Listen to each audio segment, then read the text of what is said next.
Coming up on today's episode, we're recapping NFL Week 10.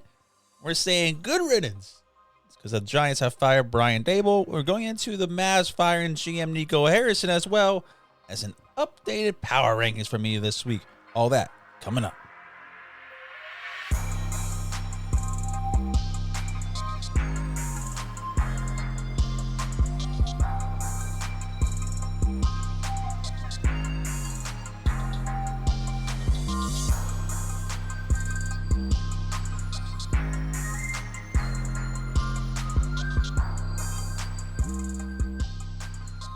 All right, everybody. Welcome to Sports Talk from the Crib. I'm your host, Tanner Christian.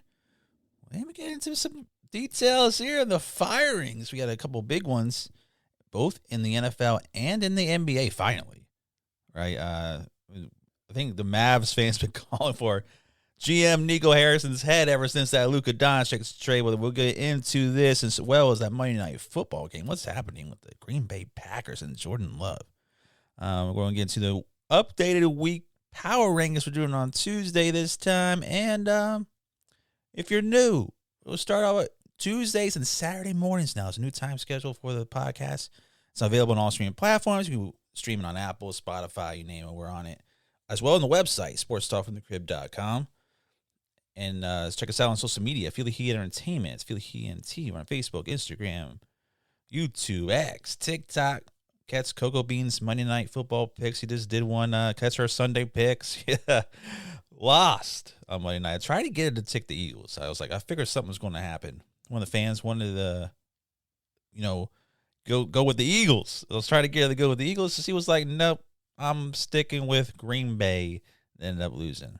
But you've hit a little snag in the picks. Coco's not doing too well. I'm catching up after my, bad little stretch there. So be on the lookout for that. You'll see it on YouTube Shorts and also TikTok, Instagram, Facebook. You'll see it on all the channels as well. So subscribe, to those channels, Feel the Heat Entertainment. All right. So let's hop into the first topic of the day. We'll get into the Giants firing head coach Brian Daboll. You kind of saw this coming a little bit, especially when Jackson Dart, pretty much almost saving this guy's job, let's put it that way. Came in doing well. We wanted to start Russell Wilson right off the bat. Look how that got you. And my biggest shock is a lot of the analysts and everybody defending Brian Daboll. And I'm just saying good riddance, bro. I'm just going to be honest. You've been 4 years now in New York. We get it. Nothing has been perfect. A lot of mishandling situations that happened with the GM, Joe Schoen, and the owner, Jim Mara. So I think I'm saying Joe Schoen right. The GM. Remember the infamous Hard Knocks episode, not wanting to re-sign Saquon Barkley. Let him walk, goes to the Eagles, wins the Super Bowl, should have been MVP. You see that happen right across the way. You see, why is the GM not fired along with Brian Daboll? Because of moves like that. And then his own son, I remember from an episode, saying, hey, you should go get Jaden Daniels. Hey, you should go get this guy or whatever. He's telling him what to pick. Oh, Malik Neighbors is the best guy, And supposedly he wanted Rome Odunze. Not saying Rome Odunze is a bad player. I don't think he's Malik Neighbors, my man. So there's some head-scratching moves he's done. Remember, he paid Daniel Jones as well over Saquon Barkley. That was a big one. Okay, so Brian Daboll, let's get into, he was a 2022 head coach of the year, too, by the way, when he first took the job. He's just not working out. I mean, they've blown 4 10-plus fourth-quarter leads this year. Jackson Dart's actually leading them into the fourth quarter, and then for some reason, the defense seems to struggle a little bit. Offense starts getting a little stagnant. Jackson Dart's trying to do everything to keep these guys in the game. Losing Scatterboo a couple weeks ago, it hurt. Of course, Malik Neighbors being on the IR hurts as well in this offense, but defense got to get it together too. But it's just these game-managing moments throughout the game, and I just don't understand why people are, defending them a little bit. But listen, 4 10-plus leads in the fourth quarter. This year, you've lost? Unacceptable. He is 11-33 as a head coach over the last 3 seasons. It's not good. 2-8 to start the season each of the past 3 seasons. That's not good. Regardless of the circumstance you've been rolled out or how you are or how you feel or whatever the case may be, hey, I know you guys have missed on certain draft picks, but you also gotten some pretty damn good ones here lately. So you need to see better performance. You need to see you guys close out games. It's the main reason why I see him getting fired.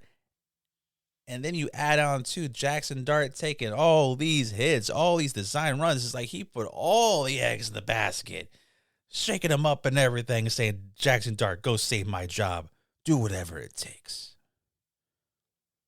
And now he's in a concussion protocol. He's been in concussion protocol 4 times this year. 4. The guy's getting hit a lot. A lot of it's his own fault. A lot of it's coaching. So it's a mixture bag of both, okay? But defending Brian Daboll, like he's this offensive genius guy or something, and he's in need another year to work with Jackson Dart and all that. You're just going to prolong the process of not being mediocre. So I think it's a good move for the Giants to finally move on for him. Do it now. Get Mike Kafka spot where he can audition. He's the interim head coach. So he's been, I think it was a finalist last year. I think in Seattle before they took McDonald. I want to say he was a runner-up. He was very well considered to be a head coach in this past offseason. So we're going to see what he does. You got to fire the GM, though, too. I don't understand this firing Brian Daboll, but the GM's probably got to go as well. And but Brian Daboll, to me, not the greatest of coaches. Maybe a good coordinator. But to see him, though, let's bring up that. The wild shenanigans he had on the sideline when Jackson Dart was in the tent. Under a concussive protocol, the guy's running into the tent asking if he can get his quarterback back in the game. Because he knows he's fired if he doesn't. That's how desperate he was. But I think it's a good move for the Giants. You know, they're not going anywhere this year. Scadaboo's out for the year. Jackson Dart may miss a game depending on his concussion protocol he's going through. So it's like it's a lost season already, in a sense. Next year, we're going to. They have I think it's an attractive job, too. I think it's going to be an attractive job despite the dysfunction within the organization. But if Joe Shane is still part of this organization, he's still the GM, then I don't want any part of this job. You know, if I'm a head coach trying to come in and get a job.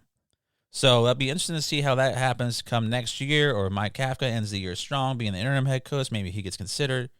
But overall, I think it's a good move for the Giants.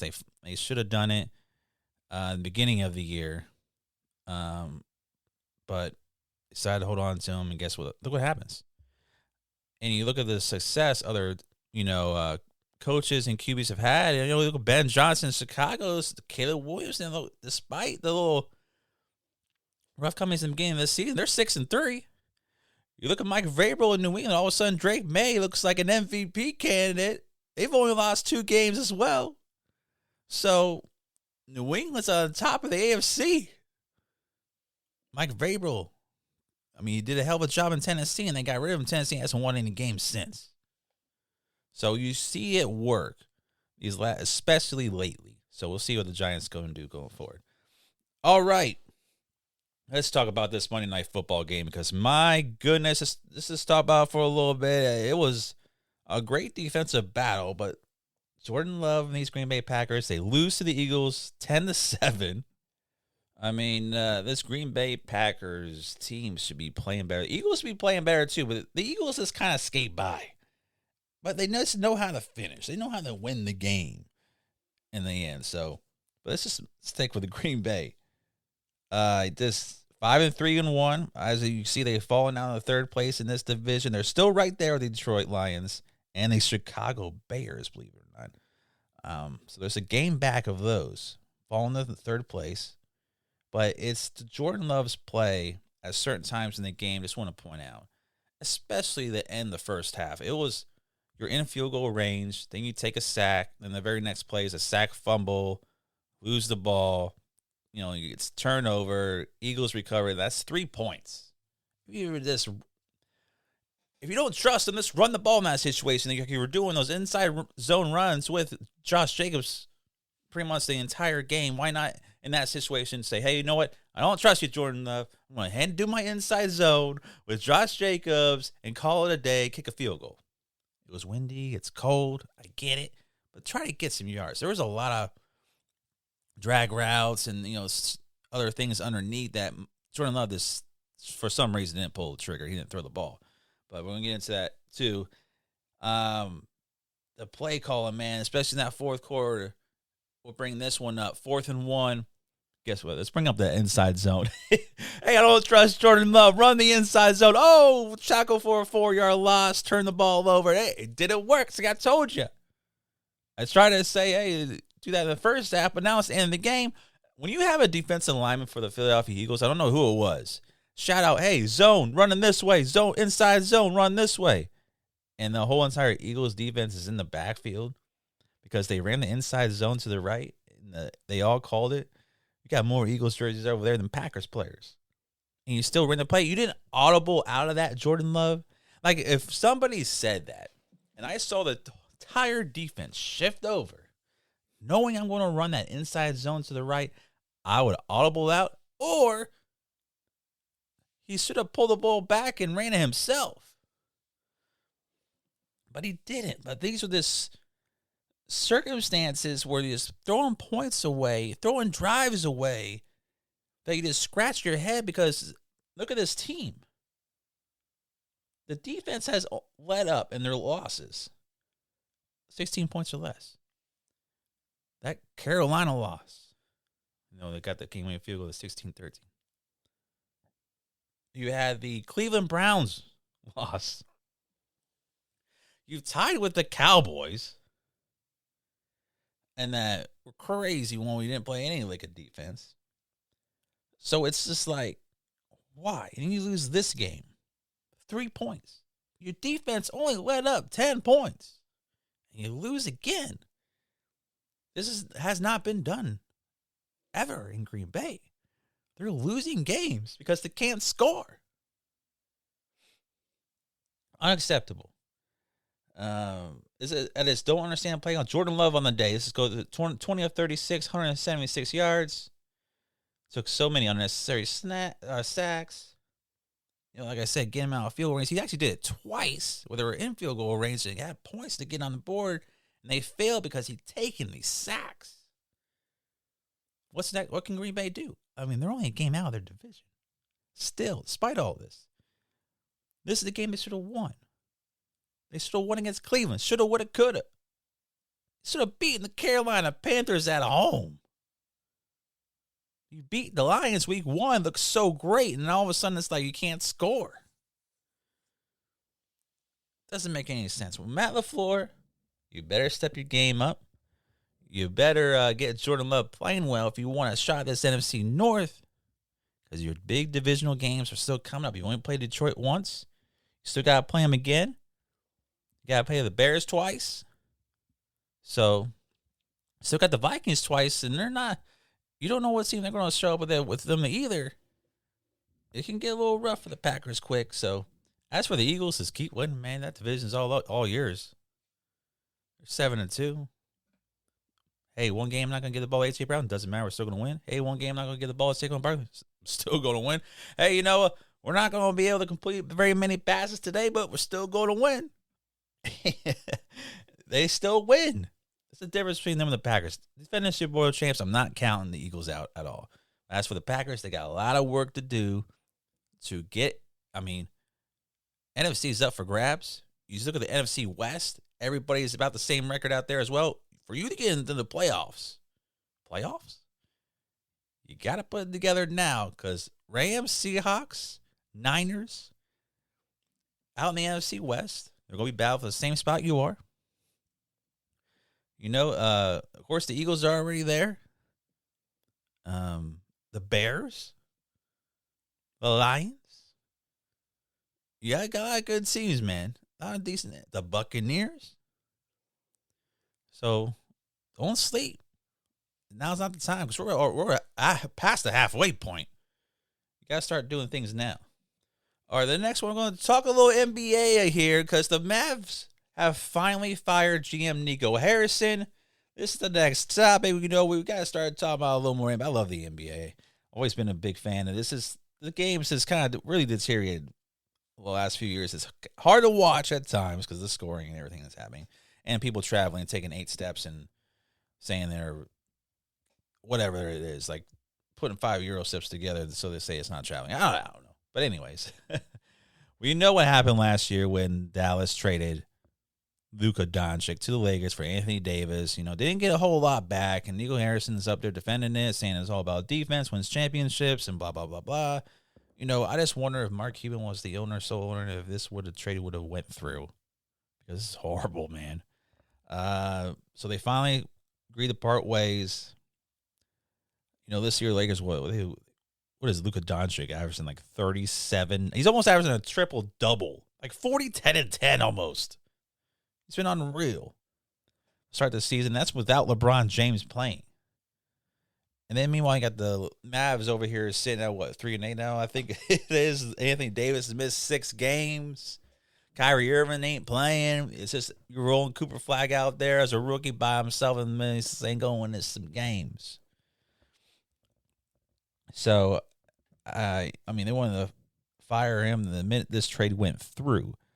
The biggest thing is the owner signed off on this trade when it happened. Now he admits this is a bad move. Because you're not going to see immediate results from this trade. You traded Luka Doncic for injury-riddled Anthony Davis. Anthony Davis is a good player, right? We know. You could have gotten so much more for Luka Doncic. And you traded him to the Lakers to pair him with LeBron and those guys. It's like, what was the underlying stand? I really want to know this. I expect conspiracy when it comes to something like this. You traded him to one of the biggest markets, saying, I didn't want to pay him a super max. I don't want to, Dallas. Listen, a player like that, you give him the super max. The guy's already averaging almost 40, 10, and 10. It's unheard of.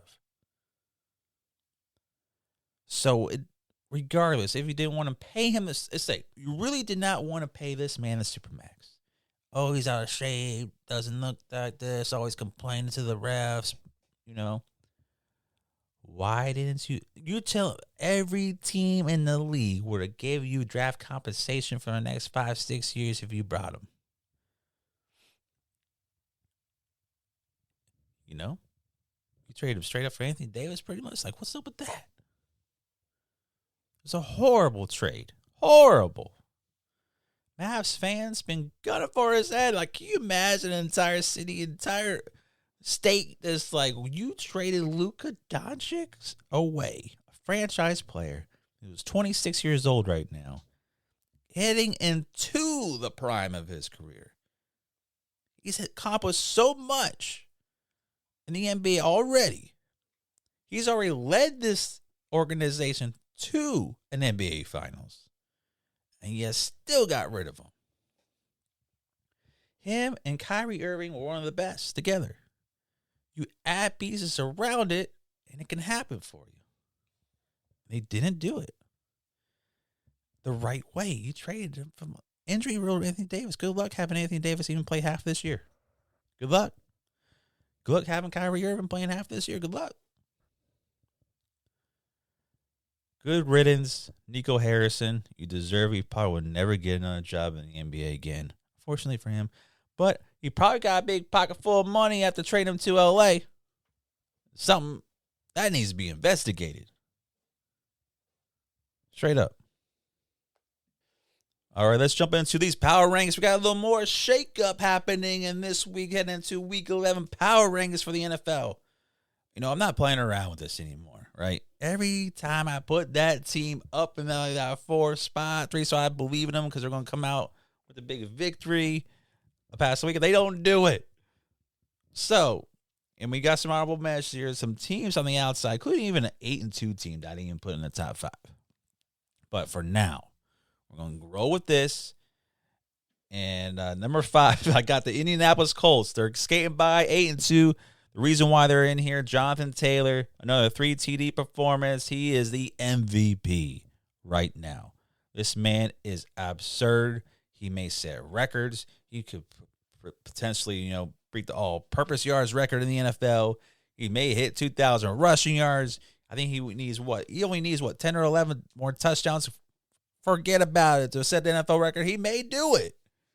Schedule gets a little tougher for these Colts though coming up, so it's be a, something to watch out for in the coming weeks here for these Indianapolis Colts. But Jonathan Taylor right now is my MVP, playing lights out. He's having an Adrian Peterson type of season. Remember that Adrian Peterson? What was it, like 2013 for the Vikings, man? It seems like every time he touched the ball, he was going the distance. Yeah, that's Jonathan Taylor this year. Something about the number 28 or what? But Indianapolis Colts, I got him at number 5 because of Jonathan Taylor. Number 4, might as well put him in here, man. I'm not a fan of him. New England Patriots are being the number 4 spot. They moved to 8-2, big win over the Bucs this past weekend. And Drake May playing well. I saw him a little in game because it was raining at times during this game. Field got a little, torn up. I was seeing how well he would play in this type of atmosphere on the road. He played well, and they got the running game going. Travion Henderson over 140 yards rushing and 2 touchdowns, 2 long runs, which really helped them in this game. If they get the running game going in New England like that, it's the big thing I mentioned last week too. They can do some damage. The running game can get going. We saw it a lot in preseason with Henderson. We finally saw it on display. It took till week 10 to do it, but they got it done, right? Because Stevenson's out. So Stevenson may return this next week for this Thursday night game. I'm not sure. I guess it's highly unlikely because it's a short week, but it'd be interesting to see how Henderson and these guys do against the Jets on Thursday Night Football. But I got them at number 4. At number 3, L.A. Rams. It's currently 7-2. And Matthew Stafford. If Jonathan Taylor's not your MVP, it should be him. On the year, 25 TDs, just 2 interceptions. Over the course of the last 6 games, this man has 20 touchdowns and 0 interceptions. Puka's back. You got him with Devontae Adams. People forget Devontae Adams is playing the number 2 role for the Rams. People forget how much damage Devontae Adams can do for you. Kyron Williams, Blake Corum in the backfield. Defense playing very, very well as well. Big game coming up against the Seahawks that could potentially even decide the NFC West because both teams got the same record. Interested to see what happens in this next week. But I got the Rams at number 3. At number 2, gave you all a little hint. I got the Seattle Seahawks. They blew out the Cardinals. They were up like 35-0 before even halftime. Smith and Jigba is just, he may break Calvin Johnson's receiving yards record this year. That's how much he's just doing damage at all times. Sam Darnold and him have a great connection in this offense. Their defense is playing well too. DeMarcus Lawrence had 2 fumble returns for a touchdown this past week. Former Cowboy, they let go. He's out there balling with Seattle defense, which is one of the best in the league. So that's why I got the Seattle Seahawks at number 2. Number 1, still going to roll the Philadelphia Eagles. Why? 7-2. Yes, they're barely scraping by. Very sad win against the Green Bay Packers on Monday night. But they got the Lions next, and they're going to be at the Cowboys divisional game, so we can expect something come out of that. But big game this next week versus the Lions. So they are at home. And be interesting to see who comes out on top because I like Dan Cable took over that play calling this past week. Granted, it was Washington. But we saw them actually get everybody involved in the offense. So it'll be an interesting matchup. Huge matchup next week. Eagles are running away with this division. They're already 4 games up. They're going to be in the playoffs regardless.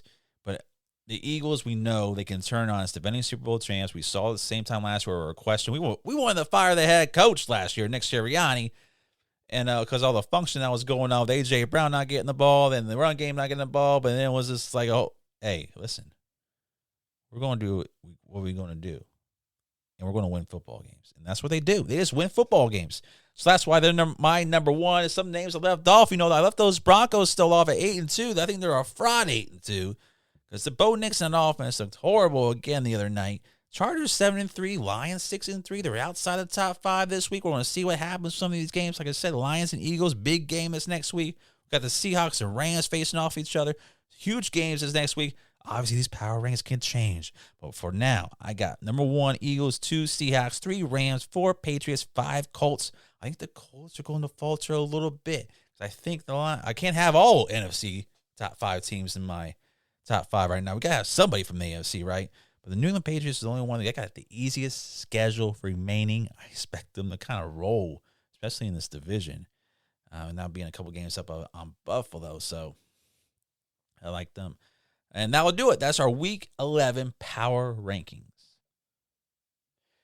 And that'll also do it for today's episode. Want to thank y'all for joining me on Sports Talk from the Crib with your favorite sports host, Tanner Christian. Remember, new episodes are airing every Tuesday and Friday. It's available, Tuesday and Saturday morning. Even I'm forgetting. Tuesday and Saturday morning. Available on all streaming platforms. Apple, Spotify, you name it. We're on it. SportsTalkFromTheCrib.com is the website. You can stream the podcast on there. Check out social media, Feel the Heat Entertainment, Facebook, YouTube, TikTok, Instagram, X. You name it, we're on it. Look up for Coco and I's picks on those YouTube shorts. So subscribe to the channel. It's Feel the Heat Entertainment. Thank y'all for joining me again. See y'all Saturday.